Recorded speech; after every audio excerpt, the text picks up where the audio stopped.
Hello guys, welcome back to my channel. మనం జనరల్గా ఇలా మాట్లాడుతూ ఉంటాము. నేను అది కావాలని చేయలేదు, వాళ్ళు ఇక్కడికి కావాలనే వస్తున్నారు, ఆమె అక్కడికి కావాలనే వెళ్ళింది, ఆమె ఈరోజు కావాలనే వంట చేయలేదు. సో కావాలనే ఇలా మనం జనరల్గా అంటూ ఉంటాం కదా. సో ఇలాంటి సెంటెన్సెస్ ఇంగ్లీష్లో ఎలా చెప్పాలో చూద్దాం. నేనేం కావాలని చేయలేదు, I didn't do anything intentionally. అతను కావాలనే ఇక్కడికి వచ్చాడు. He has come here on purpose.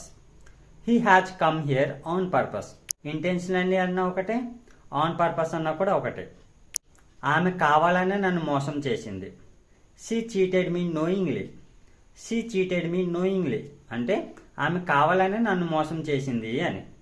ఆమె కావాలనే అక్కడికి వెళ్ళింది. She has gone there wantedly. She has gone there wantedly. అతను అది కావాలనే చేశాడు. He has done that on purpose. He has done that on purpose. ఆమె కావాలనే ఈరోజు వంట చేయలేదు. Comment in the comment box. So మీకు ఈ టాపిక్ యూస్ఫుల్గా అనిపిస్తే లైక్ చేసి సబ్స్క్రైబ్ చేయండి. Thanks for watching.